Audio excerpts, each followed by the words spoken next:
We are having this project because this should not have happened.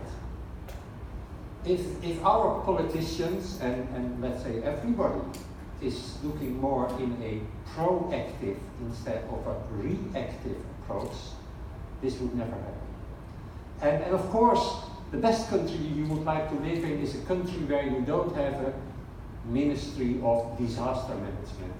Because if you are very proactive, you will never get disasters, which is of course a dream. But I think that's the dream this project is having. So, of course we should work on the Kalani, because apparently we are not doing a good job. But we also should work on the oil pipeline, because that's going to happen maybe over the next 5 to 10 years. We should work on all the components which are very critical. And I think that's what this project is really trying to do, to try to understand what is really the critical infrastructure we should work on, and ADB, World Bank, the country itself, should invest in. And this I wouldn't say excellent example, but this example was of course a disaster for a lot of people.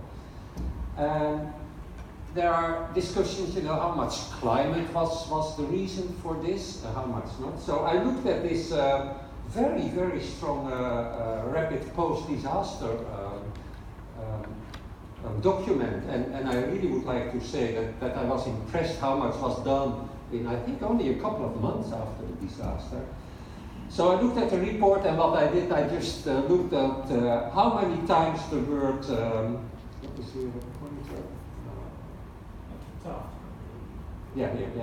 How many times the word climate change appeared in the document, and apparently it was 51 times was climate. So probably climate is very important. Then one of the tables from the report, you can't read it, but that's not important, is the recovery needs estimates in terms of rupees.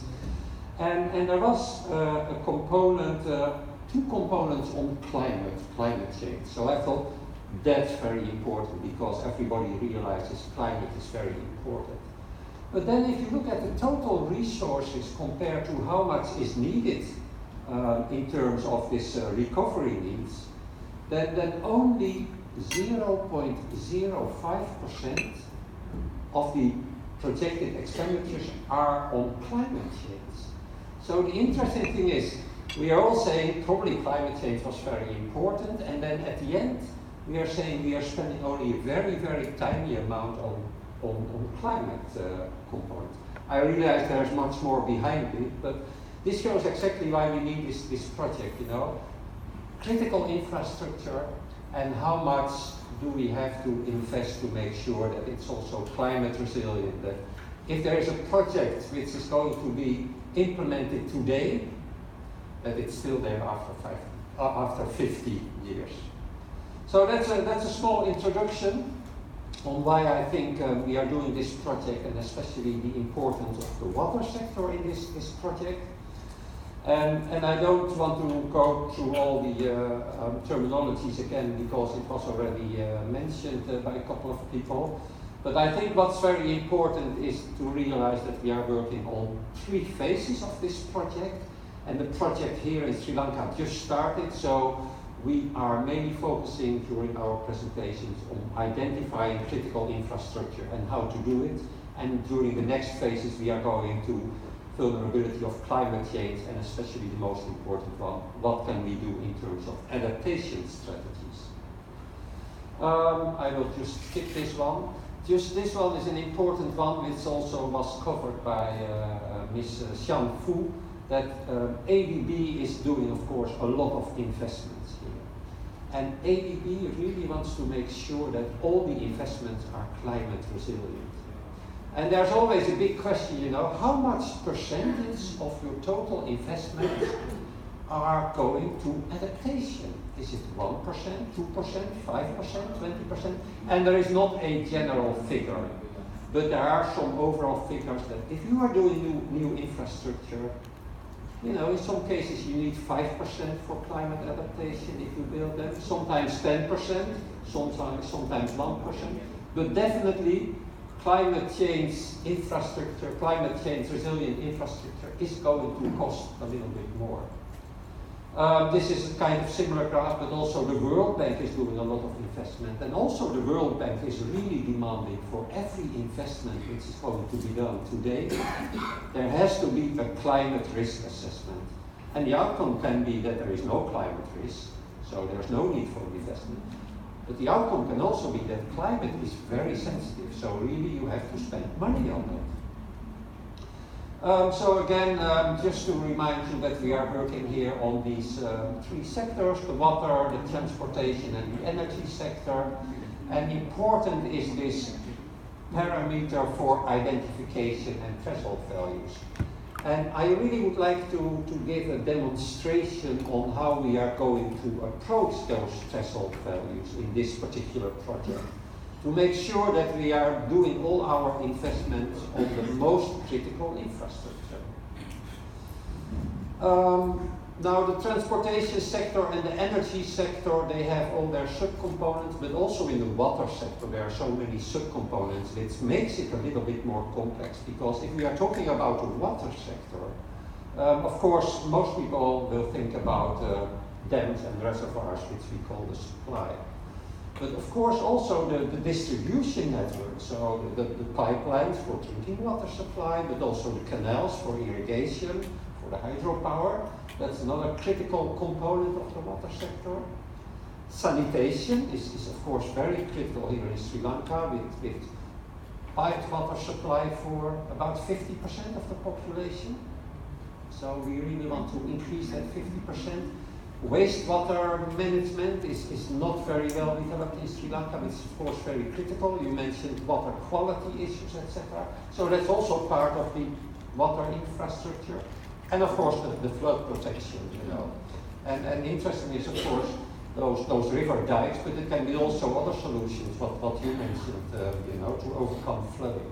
So the water sector is very broad, making it a little bit difficult to say what is critical infrastructure in the water sector. Of course, we started with the big literature research, looking at reports, looking at the scientific literature, and there is a lot written about the water sector, critical infrastructure. So if you just do a little search and you just type in critical infrastructure climate change, how many pages do you get? Give me an estimate. If you type in critical infrastructure climate change, how many pages? 1 million, 2 million, 5 million, 10 million, 47 million. So there is a lot of information available. So you would think probably this project is not necessary because so much has been written about it. But okay, I will come back to that later. So we are collecting all this data and we are working on it, and we have now a first version of the regional infrastructure for the 14 countries, including Sri Lanka, and we are very happy to share this with you, and then you can get some information which you didn't have, but most likely we are missing information which you have. So same as David already mentioned, we are very happy to work with you on make sure that we've got a full database. Going back, when is infrastructure critical? So we have parameters for identification, when is it critical, when is it not critical.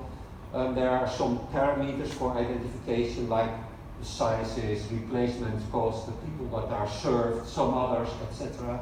But I think very important is we are trying to do that refinement by just working with people. So for the moment here are these categories. So we've got the water supply, the distribution, the sanitation and the flood protection. And which was mentioned before, there is not one critical value because it depends whether you're looking for the entire region, for a nation, or even at smaller scale it can be critical. So there's just an example, you know, how we define critical infrastructure at regional scale, and also it goes on to national, subnational, and even to local scales. So this is what we are working on. So there are some numbers here, but we really have to refine these numbers.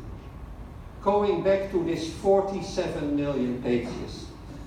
I didn't read all these 47 million pages, but what is described in our first technical working paper, which is almost completed for releases to the, not sure whether it's to the public, but at least to the partners in this project.